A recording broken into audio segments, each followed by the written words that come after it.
Baiklah, Assalamualaikum warahmatullahi wabarakatuh. Sebelumnya, perkenalkan nama saya Rizky Pertama.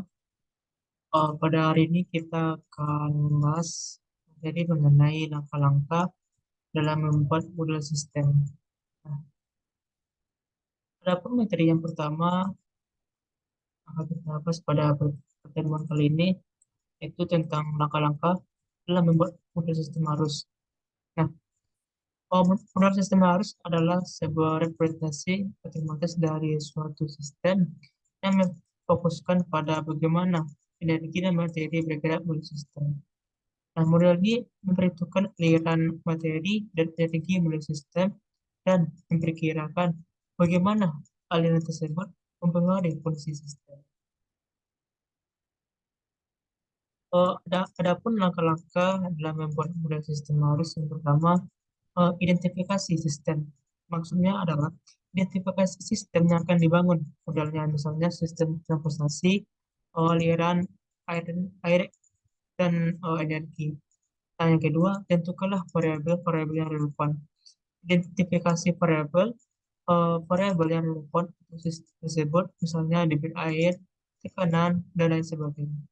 Nah, yang ketiga itu buatlah diagram sistem. Maksudnya adalah buatlah sebuah diagram sistem yang dapat menunjukkan aliran, arus, dan interaksi antar variabel. Nah, yang keempat, tentukanlah persamaan-persamaan yang menjelaskan interaksi antar variabel. Ini berupa persamaan diferensial, persamaan linear, dan persamaan nonlinear. Nah, yang kelima yaitu simulasi model setelah memiliki diagram sistem dan persamaan.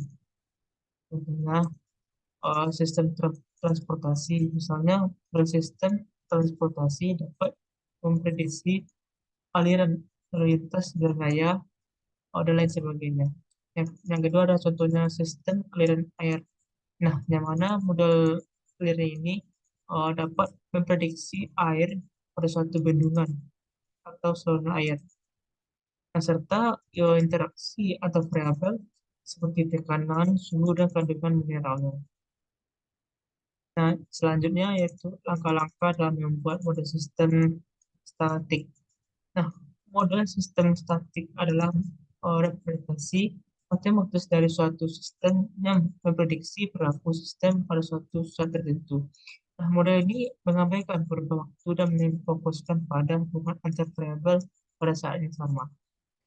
Model sistem ini terdiri dari variabel yang relevan dan persamaan yang menjelaskan hubungan antar variabel.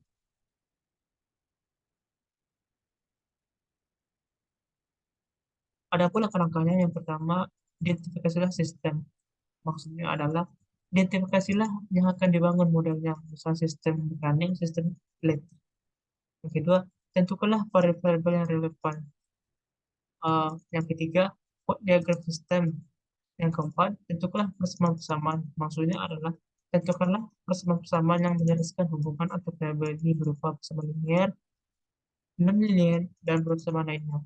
Dan kemudian yang terakhir, simulasikanlah model. Contohnya, sistem mekanik.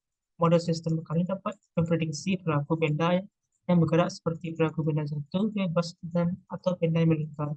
Yang kedua, sistem elektrik, yaitu model sistem elektrik dapat memprediksi perilaku arus dan tegangan dalam suatu rangkaian elektrik. Yang ketiga, ada nama sistem contohnya, yaitu sistem pemasaran.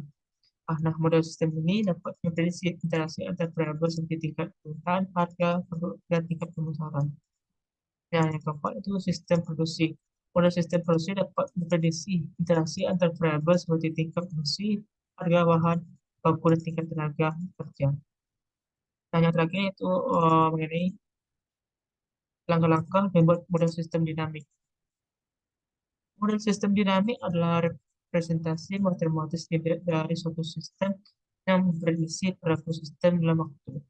Nah, model ini memperhitungkan perubahan waktu dan memfokuskan pada hubungan antar variabel dan jangka waktu tertentu. Nah, model ini terdiri dari variabel-variabel yang relevan dan persamaan yang menjelaskan bagaimana variabel-variabel tersebut berubah dalam kurun waktu tertentu. Ada pula langkah-langkahnya. Yang pertama, identifikasilah masalah dan tujuannya. Maksudnya adalah identifikasilah masalah yang ingin diselesaikan dari tujuan dari bersistem dinamik. Yang kedua itu identifikasi variabel-variabel.